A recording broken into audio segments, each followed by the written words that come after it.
You ever look up at a clear night sky and just feel small? That sense of total awe? Well, way back in the 16th century, a theologian named John Calvin said that feeling is way more than just an emotion.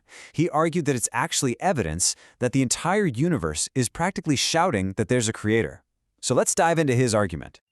Okay, so Calvin kicks things off with this incredibly bold statement. He wrote, "Men cannot open their eyes without being compelled to see him." Think about what he's saying here. The evidence for God isn't buried in some ancient, dusty book or hidden in a complicated math equation. Nope, he says it's right in front of your face, everywhere, and you literally can't miss it. But that immediately raises a huge question, right? If the proof is so obvious, so overwhelming, why don't more people see it, then and now? This is the big puzzle that Calvin's entire argument really tries to solve. To get to the bottom of this, Calvin first has to build his case, and he does that by showing us a universe that he sees as being absolutely jam-packed with clues. So let's take a look at what some of those clues are. What I think is so cool here is how he breaks it down. He calls these little clues sparks of glory. He points to the mind-blowing scale of the universe, the perfectly ordered stars, the raw power of the seasons and the weather. But he also zooms right in to the tiny, intricate design of the human body and the incredible gifts of our own minds. For Calvin, these aren't just random accidents. They are the clear fingerprints of a divine artificer, a master craftsman, if you will.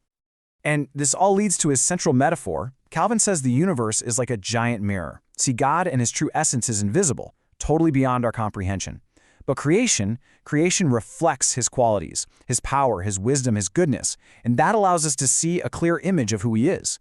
And this whole idea of the universe as a reflection brings us right to what Calvin thinks is the ultimate proof.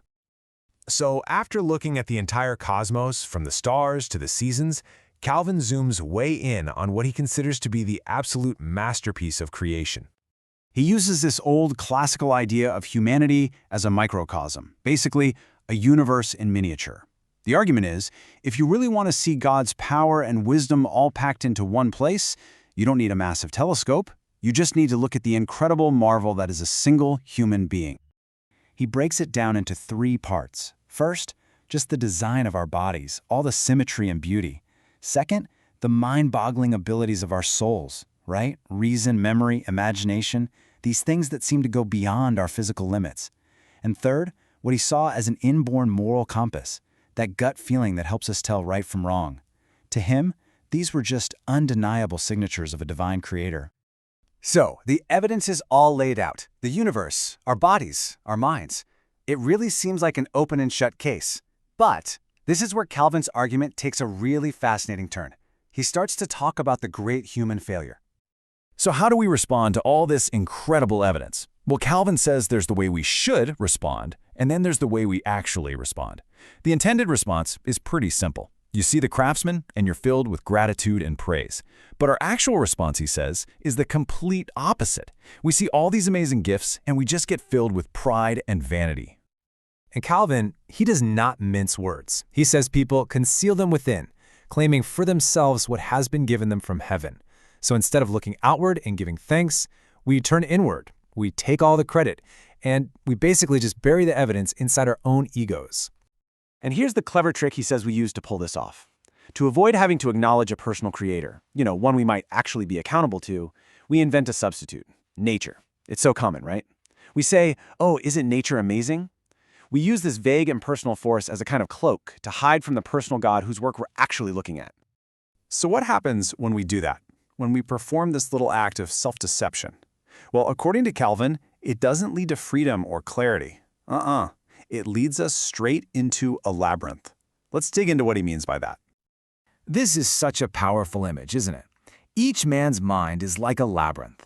The idea is that once we turn away from the clear evidence that's all around us, our minds, just left to their own devices, start to wander endlessly in confusion, totally unable to find the way out.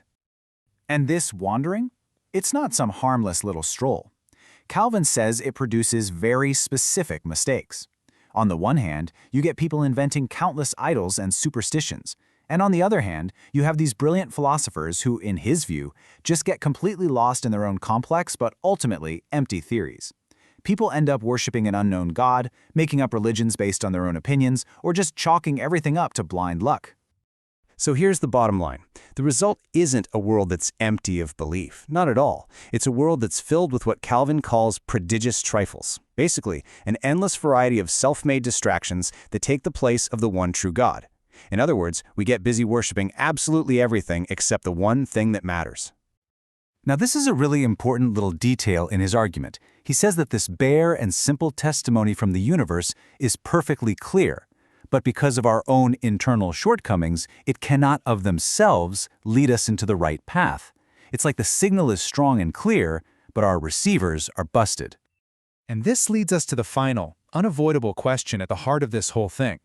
If we're kind of broken, if we're naturally unable to process the evidence correctly, does that let us off the hook? Does our failure to see the truth excuse us? Calvin's verdict is about as clear and as stark as it gets. He says we are without excuse. He argues the problem isn't with the evidence. He thinks that's clear as day. The fault is entirely our own, a direct result of our own ingratitude and our own pride. And so, this argument from almost 500 years ago leaves us with a question that still hits home today. In a world that Calvin saw as just overflowing with clues pointing to a creator, what does it really mean to be without excuse? It's a heavy question, and it's definitely worth pondering, no matter what you believe.